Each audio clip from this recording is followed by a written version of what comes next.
Dear all, welcome to Civil Services with Zaki, and today we are going to discuss about the most important topic regarding the UPSC Civil Services examination. And basically it is related to the notification of the 2024 of UPSC examination. So let's start with today's topic. So it is basically some important point from UPSC CSC notification 2024. So let's first.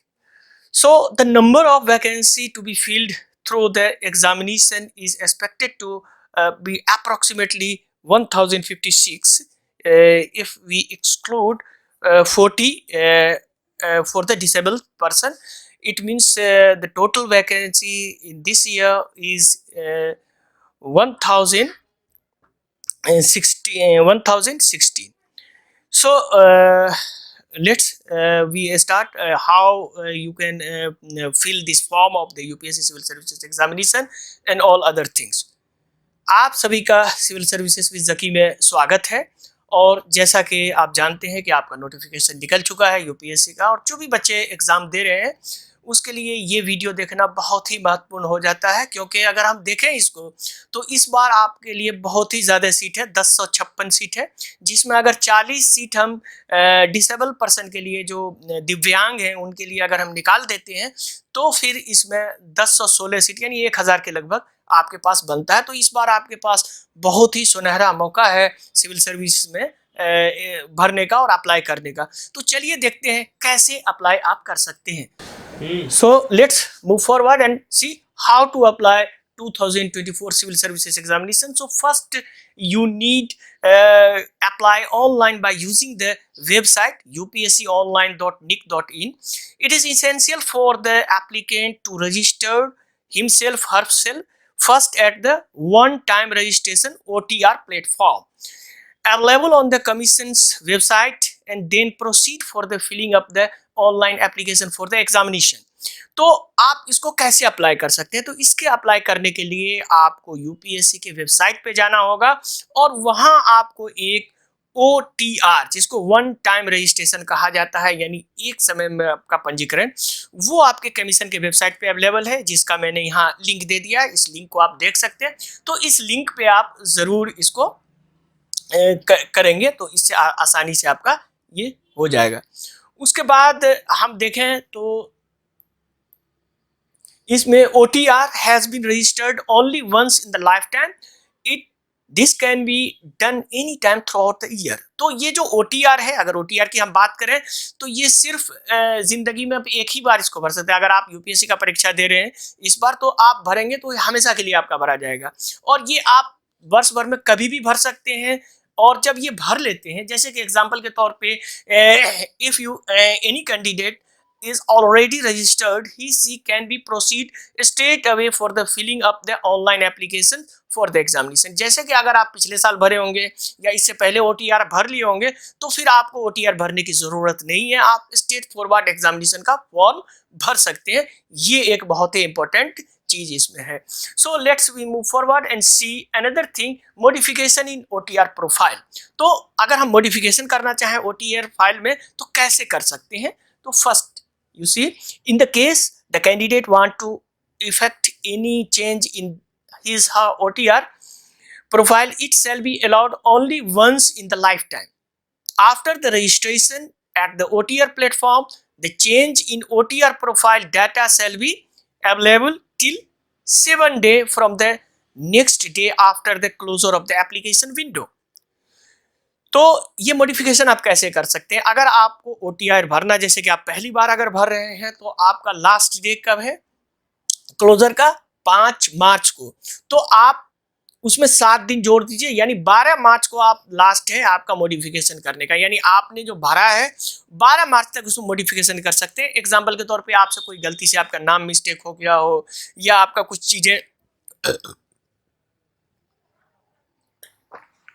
उसमें हुई होंगी गलतियां, तो उसको आप आसानी से इसको फिल कर सकते हैं और आसानी से भर सकते हैं। लेकिन ये सिर्फ एक ही बार, यानी जीवन में एक ही बार ये चेंज कर सकते हैं। यानी एक बार आपने चेंज कर दिया यूपीएससी की वेबसाइट में तो फिर दोबारा इसको आप मॉडिफाई नहीं कर सकते। तो इसको भी बहुत ही ध्यान से आपको देखना होगा।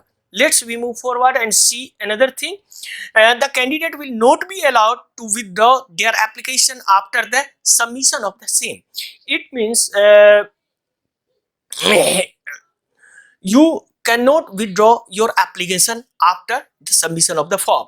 तो आप अगर फॉर्म को जमा कर दिए हैं, उसके बाद आप चाहेंगे कि फिर से हम अपना फॉर्म वापस ले लें और हमको सारी चीजें रिटर्न होंगी, तो नहीं होगा। आपने अगर उसमें भर दिया हो तो आपको वो फॉर्म आपका रिजेक्ट नहीं होगा या आपका वो विड्रॉ नहीं कर सकते आप, ठीक है। तो ये हुआ। अब हम देखें कि last day for the receipt of application, तो इस साल 2024 में लास्ट डे कब है एप्लीकेशन का। तो अब आप देखें, the online application can be filled up to 5 March 2024 till 6 PM। तो ये 5 मार्च 2024 को 6 बजे आप इसको लास्ट है भरने का, उसके बाद आपका ये फॉर्म नहीं भराएगा। तो ये आप हमेशा ध्यान रखें। ये वीडियो आज मैं दे रहा हूँ 23 फरवरी को, तो अब आपके पास कितना टाइम है वो आप देख लीजिए, तो आप जल्द से जल्द फॉर्म भरिए। Let's we move forward and see minimum qualification for the examination. तो इस एग्जामिनेशन के लिए मिनिमम क्वालिफिकेशन क्या है, न्यूनतम योग्यता क्या है। तो first, a candidate must hold a graduate degree of any of the universities incorporated by the act of the central or state legislative in India or other educational institution established by the act of parliament or declared to be deemed as a university under the section 3 of the University Grant Commission Act 1956 or process an equivalent qualification। तो आपको graduation होना है साधारण तरीके से, चाहे आप सरकार के द्वारा, सेंट्रल गवर्नमेंट के द्वारा बनाया गया हो या राज्य सरकार के द्वारा बनाया गया विश्वविद्यालय हो, वो आप कर सकते हैं। उसी की तरह जो डीम्ड यूनिवर्सिटी है या जो जिस यूनिवर्सिटी का मानता यूनिवर्सिटी ग्रांट कमीशन एक्ट 1956 के द्वारा दिया गया या उसके बराबर का कोई भी है, उसके समतुल्य अगर कोई संस्था है, उससे अगर आपने ग्रेजुएशन किया है तो आपका ग्रेजुएशन मान्य है, आपकी मिनिमम योग्यता है।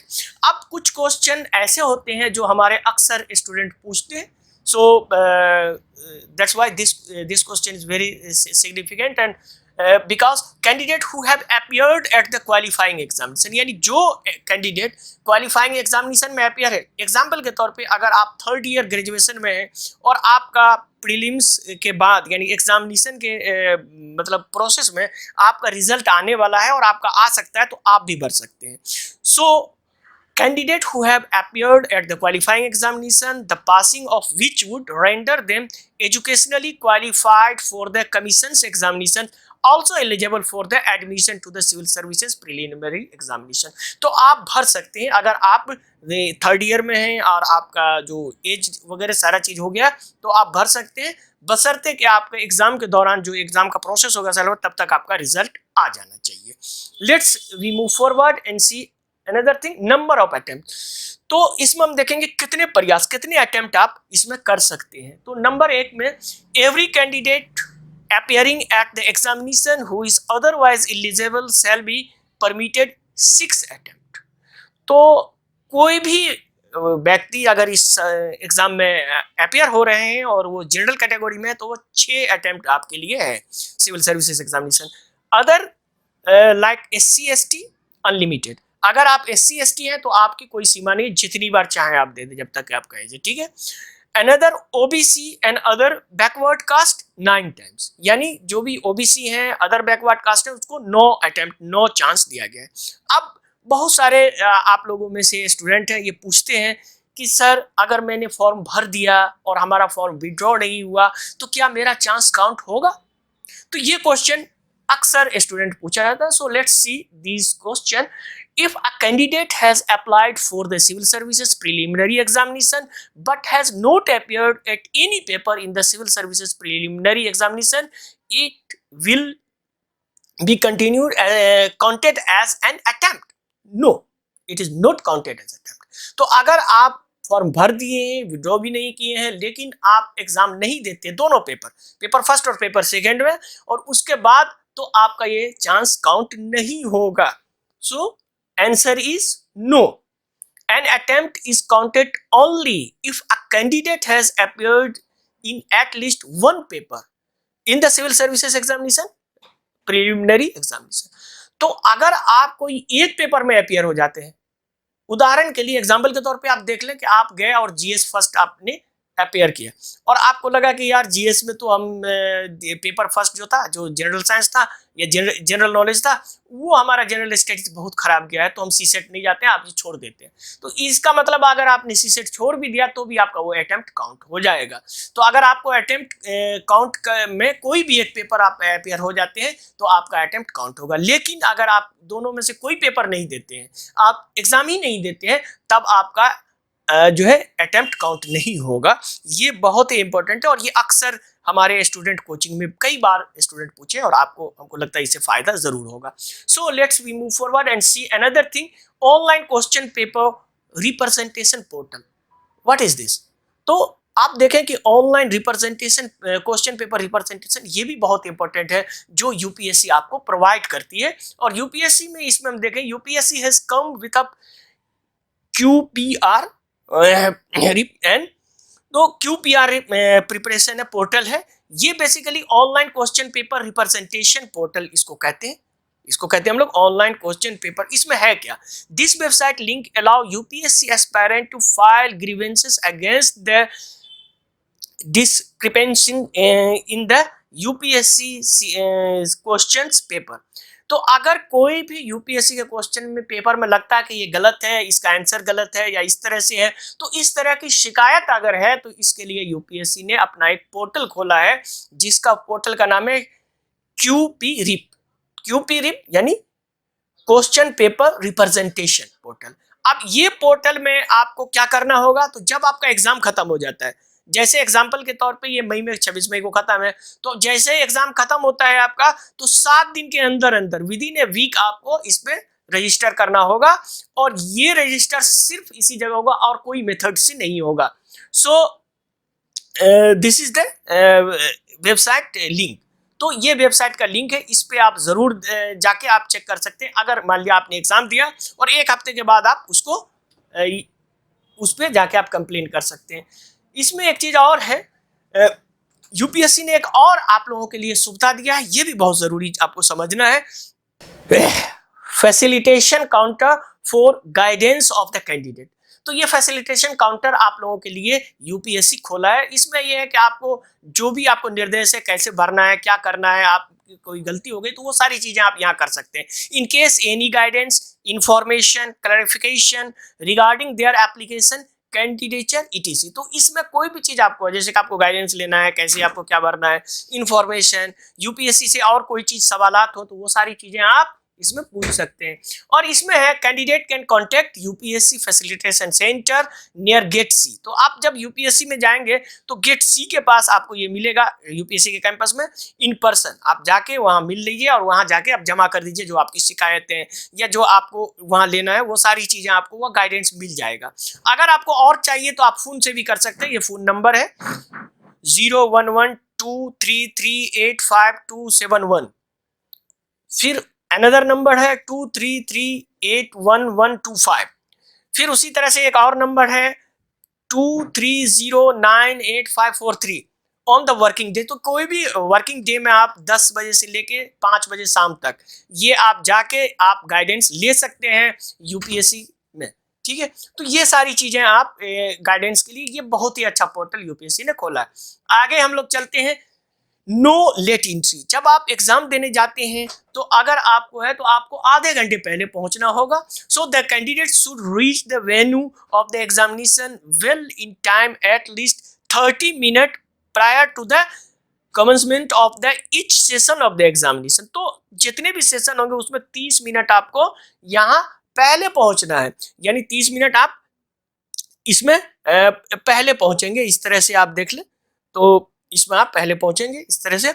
और आप देख लें तो इसमें उसके बाद अगर आप 30 मिनट के बाद पहुंचेंगे तो no late entry will be allowed.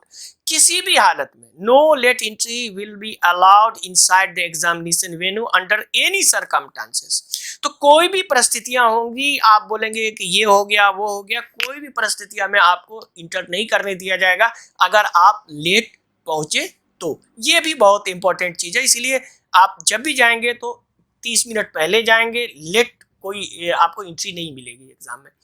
Let's see another thing, plan of the examination. So what is the plan of the examination? तो इसका प्लान के बारे में हम लोग देखते हैं कि इसका प्लान क्या है। तो पहला तो हम लोग जानते हैं civil services examination will be consist to successive stage. तो ये 2 स्टेज होता है। पहला स्टेज जो होता है वो प्रीलिम्स होता है, जो आपको मुख्य परीक्षा के लिए चयनित करता है, और दूसरा स्टेज जो होता है वो मुख्य परीक्षा होता है, जो फाइनली आपको अफसर बनाता है, आईएएस बनाता है। तो पहला देखते हैं हम लोग। तो सिविल सर्विसेज प्रिलिमिनरी एग्जामिनेशन, ये आपको ऑब्जेक्टिव टाइप होता है, और जिसमें आपको किसके लिए सिलेक्शन किया जाता है कैंडिडेट को? सिर्फ मेन एग्जामिनेशन के लिए अपियर, यानी इसमें आप सेलेक्ट होने के बाद ही मेन एग्जाम देते हैं। दूसरा स्टेज जो होता है इसमें civil services main examination, written and interview. So basically if you see civil services is only 2 stages, तो इसमें सिर्फ 2 ही होते हैं, एक प्रीलिम्स और दूसरा मेंस। इंटरव्यू जो है वो पार्ट है मेंस का। So mains examination, written and interview also included in main for the selection of the candidate for the various services of the post. तो जितना ये पोस्ट है आपका 1056, तो इसके लिए ये ही एग्जाम जो होगा मेंस, जिसमें आपका इंटरव्यू भी होगा और ये भी होगा। तो चलिए इसका थोड़ा सा एक ब्रीफ देख लेते हैं हम लोग। Let's civil services preliminary examination. So civil services preliminary examination will be consist of 2 paper of objective type, multiple choice questions, and carry a maximum of 400 marks in the subject out in subsection number 1 GS paper first general studies. तो आप देखें तो civil service का prelims जो होगा, आप जानते हैं 2 पेपर आपके होते हैं, जिसमें 200 नंबर के होते हैं, और टोटल 400 मार्क का होता है। पहला जीएस पेपर फर्स्ट होता है, जिसमें डिफरेंट होता है, उसके बारे में हम लोग पढ़ेंगे। आगे देखते हैं हम लोग जीएस सेकेंड होता है, जिसमें सी सेट होता है। तो सी सेट में सिर्फ आपको 33% लाना है, सिर्फ ये क्वालिफाइंग होता है, इसका नंबर आपके उसमें सिलेक्शन में नहीं जुड़ता है, लेकिन आपको 33% लाना होगा। हाँ, लेकिन इसमें आप देखेंगे प्रीलिम्स में निगेटिव मार्किंग भी होता है 1/3, यानी 0.33 जो है आपको निगेटिव मार्किंग होता है। तो हमेशा ध्यान रखिए, जब भी आप प्रीलिम्स का क्वेश्चन बनाते हैं तो कॉन्फिडेंस के साथ बनाइए, गलत क्वेश्चन का आंसर नहीं दीजिए और वो मत बनाइए। तो ये बहुत ही इंपॉर्टेंट है प्रीलिमिनरी एग्जामिनेशन के लिए। दूसरा स्टेज जो होता है, जैसा कि मैंने बताया मेंस, जिसमें इंटरव्यू और क्वेश्चन रिटन टेस्ट होता है। तो ये consist following paper. First stage जो होता है वो क्वालिफाइंग पेपर होता है। क्वालिफाइंग पेपर में हम देखेंगे paper A, one of the Indian language be selected to the candidate from the language included the its schedule to the constitution।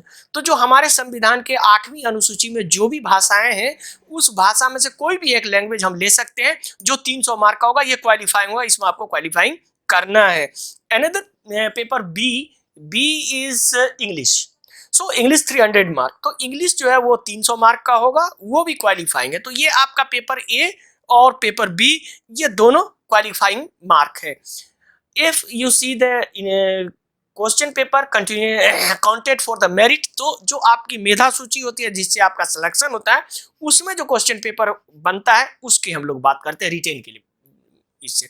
तो पेपर फर्स्ट में आपका ऐसे होता है 250 मार्क। ये जो करंट अफेयर्स से ऐसे पूछता है, जो अभी डिफरेंट सिचुएशन है उससे, चाहे क्लाइमेट चेंज से, ये बहुत सारी चीज़ें से पूछता है। तो ऐसे पे भी हम प्रैक्टिस करवाते हैं, बहुत सारी चीज़ें होती है, तो आप इससे ज़रूर हमारे प्रैक्टिस में भी शामिल हो सकते हैं। दूसरा है जनरल स्टडीज फर्स्ट पेपर होता है, ये 250 मार्क का होता है, और इसमें आपका इंडियन हेरिटेज यानी आपका हिस्ट्री होता है, कल्चर होता है, ज्योग्राफी होता है।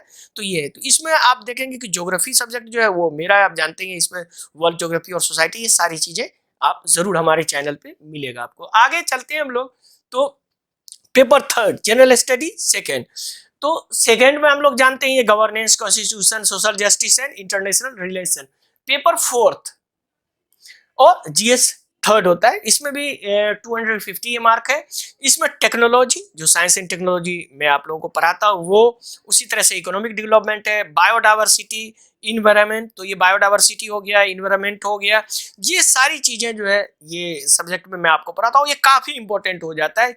इसीलिए मैं पीटी के जस्ट बाद आप लोग के मेंस का प्रैक्टिस करवाता हूँ। पिछले साल भी मैंने करवाया था, और उसमें से बहुत सारे क्वेश्चन आए थे टेक्नोलॉजी में, जैसे कि चंद्रयान वाला पिछले बार आया था, और आप देख सकते हैं कि चंद्रयान पे मैंने ये स्पेसिफिक वीडियो भी ये स्पेसिफिक वीडियो आपको बनाया था, ठीक उसी तरह से। तो ये आप देख सकते हैं। तो इसके बाद आगे चलते हैं next fifth paper. Fifth paper is basically ethics, integrity and aptitude. तो ये फिफ्थ पेपर है। उसके बाद आगे चलते हैं sixth paper. Sixth paper is basically optional subject. Optional subject 250 mark का आपका एक पेपर होगा और फिर 250 मार्क यानी आपका 500 मार्क। तो paper first and paper second 250 यानी टोटल 500 मार्क्स का आपका ऑप्शनल होता है। अब इसमें आप ज्योग्राफी भी रख सकते हैं, मैं ज्योग्राफी ऑप्शनल भी पढ़ाता हूँ, ये आप लोग जानते ही हैं। लेट्स स्टार्ट सी सब टोटल। तो टोटल रिटेन टेस्ट जो होता है, जो जैसा कि मैंने बताया सब सेक्शन 2 यानी पहला तो आपका प्रीलिम्स हुआ जो मेंस के लिए आपको सिलेक्शन करवाया, और सिलेक्शन करने के बाद इसमें टोटल है 1750 मार्क टोटल सब टोटल। तो जो आप लिखते हैं, जो रिटेन आपका होता है वो 1750 मार्क, और इसमें आपको सिलेक्शन पाने के लिए कितना चाहिए 750 में ओनली 900 से लेस। 900 तो टॉपर का होता है। आप अगर 800 भी ले आते हैं तो आपका सिलेक्शन हो जाता है, या 800 प्लस आपका आ जाता है तो आपका सिलेक्शन हो जाता है। तो आप इससे समझ सकते हैं कि इसमें कितनी प्रैक्टिस और क्या है। तो चलिए आगे जो लास्ट बचता है पर्सनैलिटी टेस्ट, जिसको हम लोग, तो ये काफी इंपॉर्टेंट है। आप ये देखिए सब टोटल, ये काफी इंपॉर्टेंट है, ये काफी इंपॉर्टेंट है, इसको आप देख सकते हैं। तो ये काफी इंपॉर्टेंट है कि 1750 आपका इसमें। आगे हम लोग चलते हैं, let's move forward. Personality personality test is also PT. So basically it is also called interview. तो इंटरव्यू जो होता है पर्सनैलिटी टेस्ट जिसको हम लोग कहते हैं, तो इसमें हम देखेंगे तो इसमें 275 मार्क्स का होता है, काफी इंपॉर्टेंट हो जाता है ये। इसीलिए इसमें बहुत सारे आप देखते हैं कोचिंग संस्था बहुत सारे ब्यूरोक्रेट्स को लेके इसकी प्रैक्टिस करवाता है, तो आप किसी में भी शामिल हो सकते हैं। इसमें आप देखेंगे, आप टोटल काउंट करें हम लोग तो 2025 हो जाता है टोटल मार्क, यानी 2025 यानी 2025 मार्क होता है। और 2025 में आपको कितना लाना है 900 950 तक आप आ जाएंगे तो आप आईएएस बन सकते हैं 950 तक। अगर आपने 1000 ले आया, 1050 ले आया, 1060 ले आया तो आप आईएएस टॉप बन जाएंगे। और ये हम देखते हैं, let's see some of the toppers of previous year. So ground total is 2025, some of the topper rank 1 2020। तो ये देखिए 2020 में जो रैंक टॉप किए थे शुभम कुमार। अब इसका देख लीजिए कितना नंबर आया टोटल, ग्रांड टोटल में 1054, और रिटेन टेस्ट में कितना आया 878, सिर्फ 878। आपको मैं बताया कि अगर 800 प्लस आ जाता है, 900 तो बहुत की बात है, तो भी आप आईएएस बन सकते हैं। और ये तो आईएएस टॉप बन गया, आप टॉपर का ये मार्क देख रहे हैं, इसलिए मैं टॉपर का ही मार्क लाया हूँ। तो अब आप लोगों को घबराने की जरूरत नहीं है। आप कभी टेस्ट देने जाते हैं, आपको लगता है कि हमको तो 50% ही आया कुछ, तो ऐसा कुछ नहीं। यूपीएससी में आपको अगर 50 भी आ रहा है तो आप सिलेक्शन आपका आसानी से हो सकता है। ये देखिए इसका कितना है 1054, यानी 2025 में सिर्फ 1054 नंबर लाने पे ये आईएएस टॉप कर गए, आप ये समझ सकते हैं। अब आप देखेंगे सेकंड 2021 रैंक होल्डर श्रुति शर्मा। आप इसको देखें तो इसका थोड़ा है, चूंकि इनका रिटेन में आया 932 मार्क और इनका 1105, तो ये आप देख लीजिए। तो फिर भी आप देखिए कि ये टॉपर का है, तो टॉपर में आपका इतना है, तो आप सोच सकते हैं कि आप आईएएस बनने के लिए आपको 1000 प्लस आ गया, तो आप 1000 के नीचे भी आ गया तो आप आईएएस बन सकते हैं आसानी से। अब देखिए इनका टोटल जो हुआ 932 है टोटल, मतलब जो रिटेन में आया, बाकी इंटरव्यू में आया। उसी तरह से 2022 के टॉपर को आप देख ले, इशिता किशोरे को। इशिता किशोरे को अगर आप देखें, इसको देखें तो ये 2022 में जो रैंक आया है इनका, अब फिर देखिए इसको कितना आया है टोटल 901, यानी टॉपर को भी 900 प्लस आ गया तो आप टॉप कर देंगे। यानी 800 से 900 के बीच में आपका रिटेन में आ जाता है, तो बहुत ही अच्छा मार्क आता है माना जाता है। और ये जो टॉपर है इसको टोटल ग्रांड टोटल है 1094, यानी 1094 टोटल मार्क्स है। तो अब इस सब से आप कैलकुलेट कर सकते हैं कि आप भी सिविल सर्विस निकाल सकते हैं और आसानी से निकाल सकते हैं। इसमें जैसा कि मैंने बताया कि पेपर जीएस पेपर फर्स्ट और पेपर थर्ड में जो सिविल सर्विस का है, जिसमें साइंस टेक है, ये सारी चीजें आपको हमारे चैनल पे मिल जाएंगी। इसीलिए अगर ये वीडियो अच्छा लगा होगा तो आप हमें जरूर सब्सक्राइब करें, आपका सलाह भी होगा, सब कुछ होगा। तो चलिए, ये सब देखने के लिए आप सभी का बहुत बहुत धन्यवाद। Thanks a lot.